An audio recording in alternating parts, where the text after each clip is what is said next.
Good morning, good afternoon, good middle of the night for some of you. We're thrilled to be on this first webinar offered by the IILPM, the International Institute for Legal Project Management. Virtually all of the people who've joined us are in that community one way or another. And I'm Larry Bridge-Smith. I work in Nashville, Tennessee. I teach at Vanderbilt Law School, where I also teach law, legal project management. But let me introduce our guests. Anna Mara is a friend, a longtime friend and lawyer from Italy, but in Spain, and doing legal project management at a global rate. I mean, she's all over the place teaching and assisting. So Anna, thank you so much for joining us. And she is also on the Global Advisory Council for IILPM and appreciate the enormous amount of work that she's provided. And our special guest is Dolapo Olushola Uwaifo. She's a citizen of both Nigeria and the United States. And what we want to explore is the incredible journey that she's taken from project manager to legal project manager to legal engineer, and now the director of legal operations and portfolio management at one of the large law firms in the U.S., Baker Donelson. So Dolapo, welcome. Thank you for joining us. Thanks for having me, Larry. It is such a great opportunity to be here and to be in the midst of fellow LPM professionals from across the world. So thank you. It is a great honor. Well, thank you. And you have such an interesting journey. Maybe we could start with you telling us how you went from project manager to legal project manager and now are the director of legal operations for a very large law firm. Yes, it's been a very interesting but very rewarding journey over the years. My love for project management really came from a very miraculous situation that I was in while I was in college. So my college background is actually in economics. I was an economics major at Davidson College in North Carolina. And I knew I wanted to go to law school and I really wanted to become a litigator.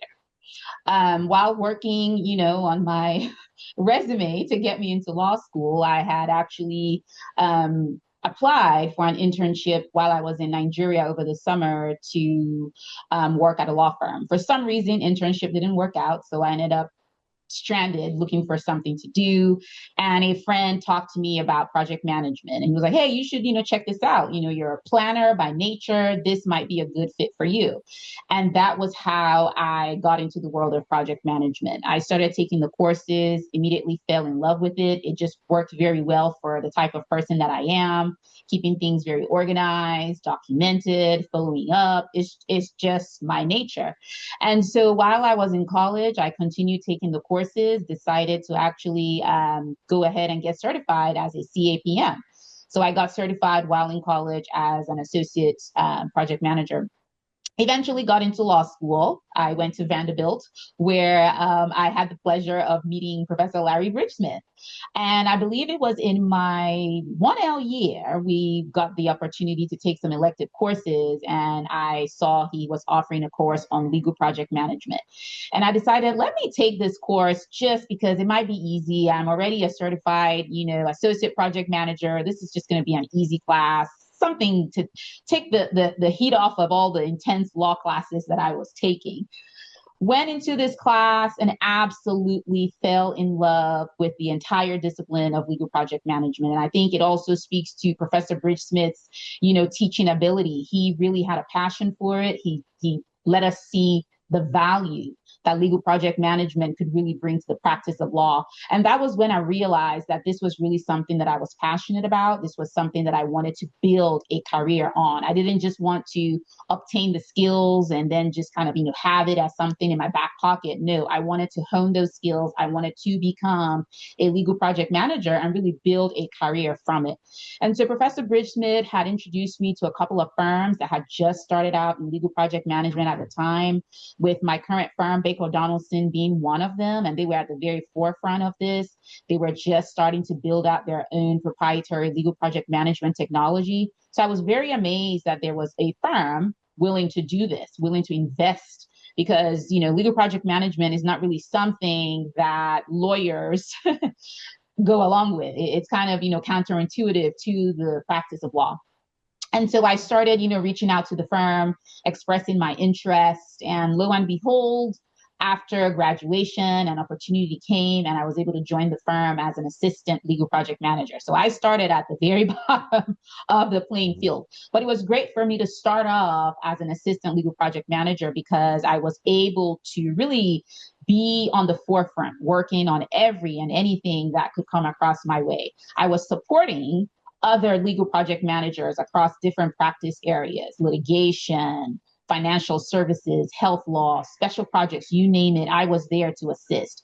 And I was getting really hands-on experience on, creating project management plans, managing budgets, managing schedules. But I was also getting good insight into different areas of the law because I was managing these projects. And over time, I started to kind of build my repertoire. I was building my reputation. People liked working with us, and not just me, it was a whole team of us, but our reputation started to grow across the firm that we were actually making an impact, we were actually making a change. Um, I forgot to mention, while I was in law school, Professor Bridgeschmidt actually convinced me to go ahead and get my PMP. So while I was studying law, I was also studying for my PMP, and I got licensed while I was in law school. So back to my time at Baker. And so working as an assistant legal project manager, it really helped me gather a lot of soft skills, helped me really understand the discipline and know how to really apply it. Over time, I started to, grow within the firm from an assistant legal project manager to a full-fledged legal project manager. At that time, I had to pick kind of what practice area I wanted to focus on, and litigation came naturally to me because I went to law school wanting to be a litigator. So I had those skill sets. I understood, litigation very well, and I was also licensed to practice law in the state of Tennessee. So litigation was just a great natural fit for me. And with time, as I started project managing more and more, I started to realize that I had a very unique vantage point.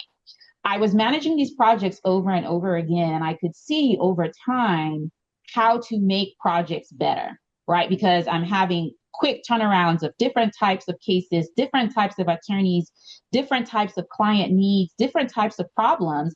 And I had all of this knowledge on how to improve our projects. And so I talked to my boss and said, hey, look, I have this unique vantage point. I've worked on so many projects. I have all these cool ideas about how to improve how we are practicing law. And this was what kind of gave birth to this legal process engineering title and role that I stepped into. Because in my view, project management goes hand in hand with process improvement, right? You're project managing because part of project management is that closure phase. You have to go back and close out. You have to go back and do your lessons learned and apply all of that back into your project management. And so for me, process improvement just kind of naturally fit into that same space where I could take all the knowledge I had gathered from my years of project managing, take that into more of a continuous process improvement mindset and see how I could apply that back into all of our project management engagements. And with that came tons of exposure to legal technology. There were tons of products out there. I was working very closely with our legal technology department, reviewing different technology that was out there in the market, customizing technology to solve problems, figuring out how I could just better improve the whole process that our attorneys were going through with managing their projects.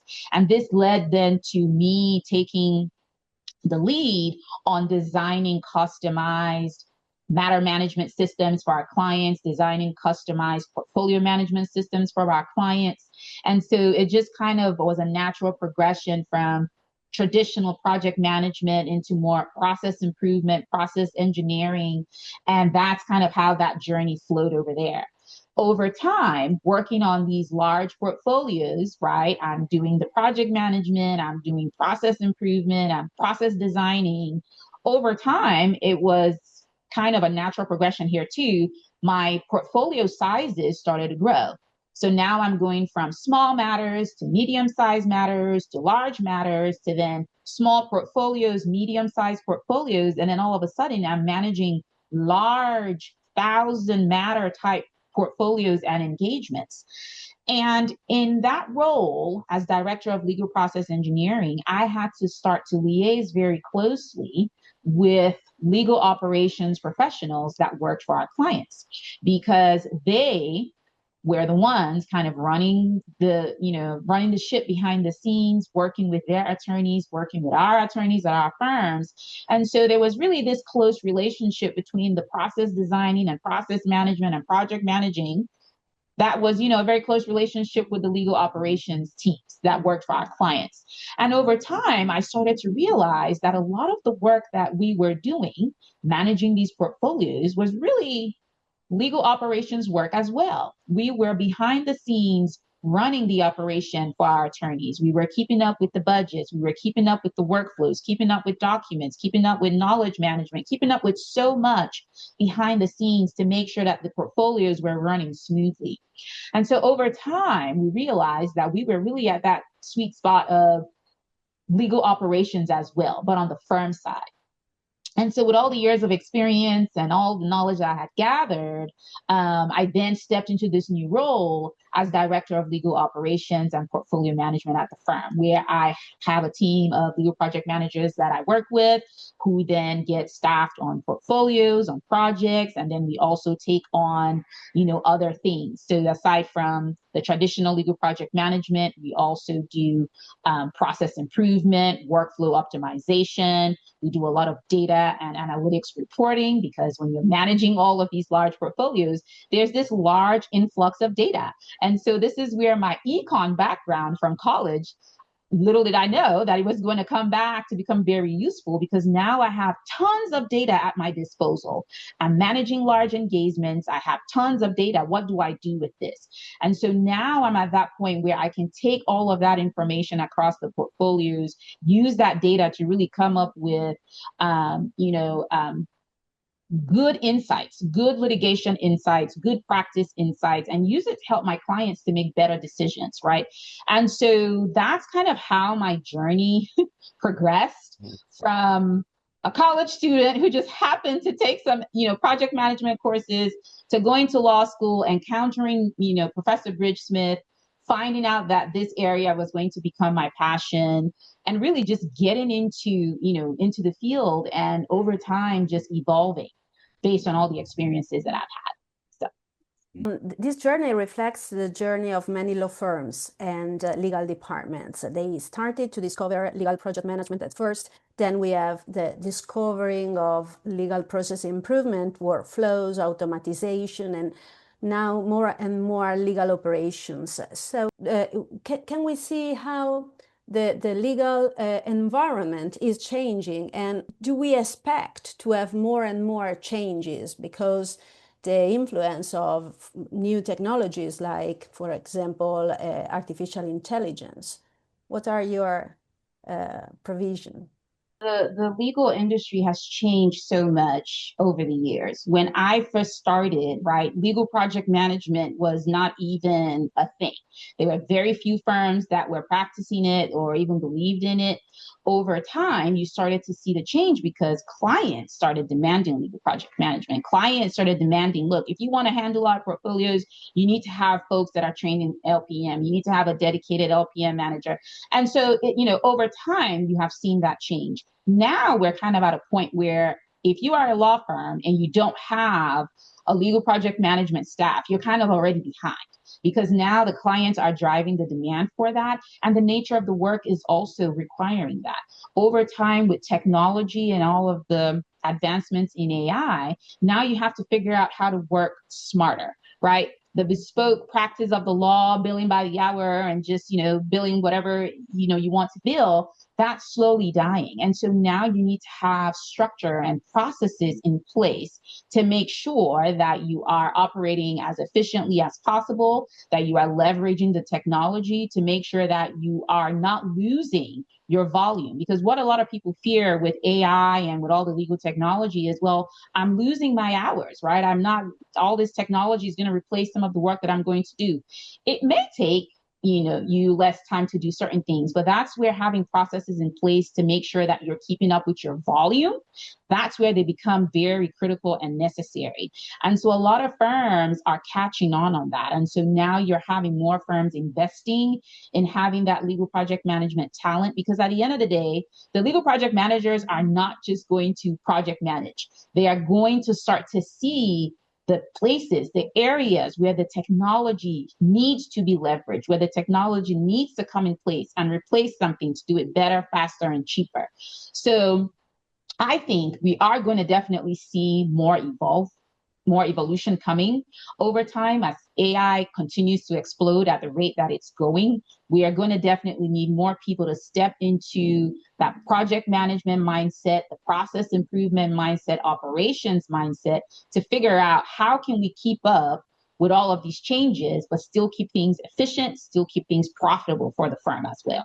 I teach legal project management at Vanderbilt, and this was our last week of classes, and I had a guest lecturer who was recruited by the large social media company LinkedIn, we all know LinkedIn, to be their senior counsel. He didn't go asking for the job, but the point is he addressed our students, and one of the things that he said I thought was pretty important, because he said, you may have a degree in anything, maybe a PhD or a JD. In today's market, it matters less about the diploma on your wall than the skills that you bring to the market. And I thought that is so critically important. You actually increase your value as a law student or any other kind of employee by acquiring skills as much as acquiring diplomas.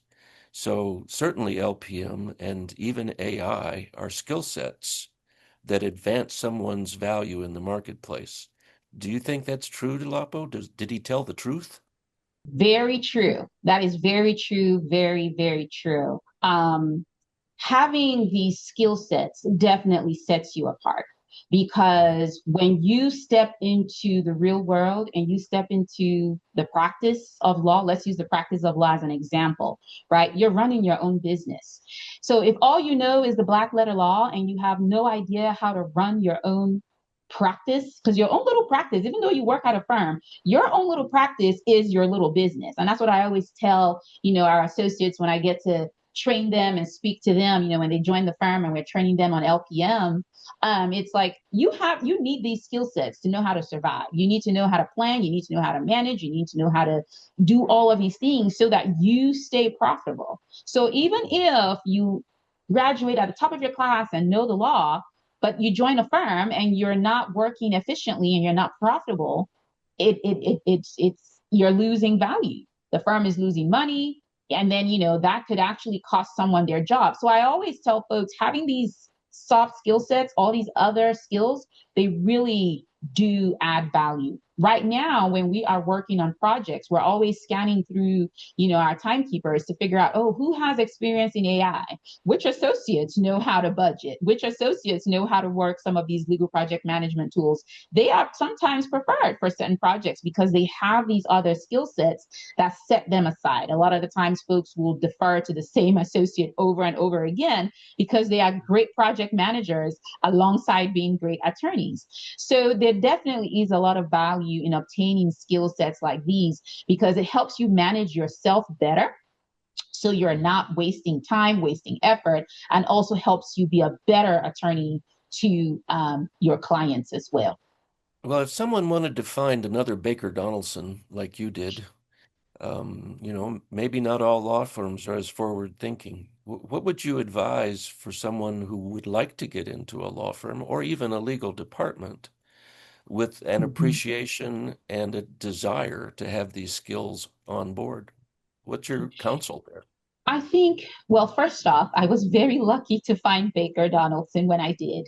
But I think, in today's market, you have to look for a firm that is a firm or a legal department that doesn't just talk about LPM and process improvement and legal operations just for the sake of talking about it, right? They actually believe in the value that these disciplines bring to the practice of law. And when I say they actually value it, you have to look at, do they invest in this space? Do they invest in the talent that they have? Do they invest in the technology? How much room do the people who currently work in these spaces at these firms, how much room do they have to drive projects? Are they at the table at client discussions? Because for me at Baker Donelson, one of the things that really drew my attention was the fact that the legal project managers have a seat at the table with the attorneys when we are negotiating for, large contracts, when we are pitching for work. We're actually at the table where they're gathering information, where they're, making sure that no stone was left unturned. We're kind of sitting at the side of the attorney at the same time while they are having all of these conversations. So that let me know that at Baker, being a legal project manager or a director of legal ops or a director of legal process engineering actually has value. They see us as being valuable enough to be involved in these kinds of discussions. You have to look for a firm or a legal department that is also innovative by nature. It's very hard when you're moving into a firm or a company that just isn't innovative. They're stuck in the 21st century, and they're not willing to evolve. They're not willing to grow. It will be very hard to bring new ideas. It will be very hard to move, new theories and new thoughts at those kinds of companies because they're just stuck in their ways. So you want to really look for a firm that values these disciplines, actually invests in them, brings you to the table, and then they actually are innovative by nature. I know for us at Baker, innovation is not just something that we, throw out there as a word or keep saying, yeah, it's part of our DNA. No, it's actually something that is part of how we work. We always are looking for new ways to do things. We actually, we have a program where we actually allow our attorneys to try new technology, create new workflows with us. Like if I want to build some kind of a new workflow and I need someone to test it out, I can actually work with them and they get reimbursed for their time. So that time is not wasted, right? Because sometimes, folks are like, no, I don't want to work on that because it's just going to be a waste of time. No, we're actually compensating you for that time. And that is because we know the value that will come out of me engaging with these attorneys, taking them away from the practice of law to come engage with me in building a new technology or a new workflow or some kind of new resource. So I think those are some of the things that you need to look out for. But I think really the greatest indicator would be how much are they investing in the talent that they currently have? And also, what's the room for growth? Sometimes you would see a legal department that has, or a firm that has a legal project management office of one. That already makes me very nervous, right? Because you need more than one person. And I understand it always starts from just, one person getting on there and probably then growing a department, outgrowing a function out. But if they've just had one person in that role for a very long time and they never gave that person an opportunity to build that role into an actual department, an actual function, then that tells me that they're just having someone on staff as a legal project manager just to say that they have one, but they are not necessarily being given the room, the opportunity to grow that into a function to actually support the firm. So I would run away from such opportunities if it's just you're coming just to fill a spot rather than you're coming to actually build a function, because the firms that actually believe in this are pumping in money, are pumping in time and resources to actually have that to be built out into a robust function that can really support the firm.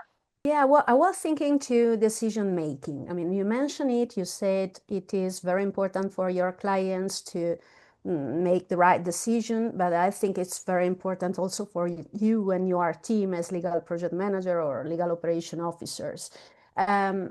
The technology, it seems that sometimes makes this easier but sometimes does it not. Like basically we have a lot of data and a lot of information, and sometimes it's quite difficult to find the right decision, to make the right decision. So how do you think a legal project manager can improve these skills of making decisions when we know that artificial intelligence is asking us to make the right decision? I mean, the artificial intelligence is giving us information, but then we have to choose and we have to decide.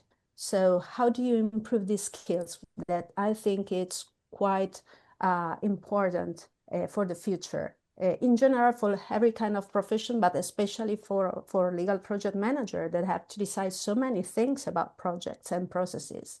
Yeah, I think, when it comes to decision making, you always have to, when you're faced with data and you're faced with AI, right? The data is going to tell you something, AI is going to tell you something. And at the end of the day, you have to then ask yourself, right? Based on the data that I see, what the data is telling me, based on what AI is telling me, using your professional judgment, what do you think is the right path forward? And I always, at the back of my mind, when I'm making decisions and I'm looking at data, I'm looking at any input from AI, I always then have to ask myself, what decision will I sleep well with at night, knowing that I did my best for the client, knowing that I did my best for the firm, and knowing that I did my best for myself as a professional, right? So sometimes you have to sit with yourself and ask, okay, are these decisions, right, based on the data, based on the AI, are these the best decisions for the client, for the firm, and for yourself as a professional? That's usually the 3-point question that I ask myself, because at the end of the day, my job as a legal project manager or as a director of legal operations is to make sure that any decision that I make, it's improving the performance of that particular engagement or that particular portfolio.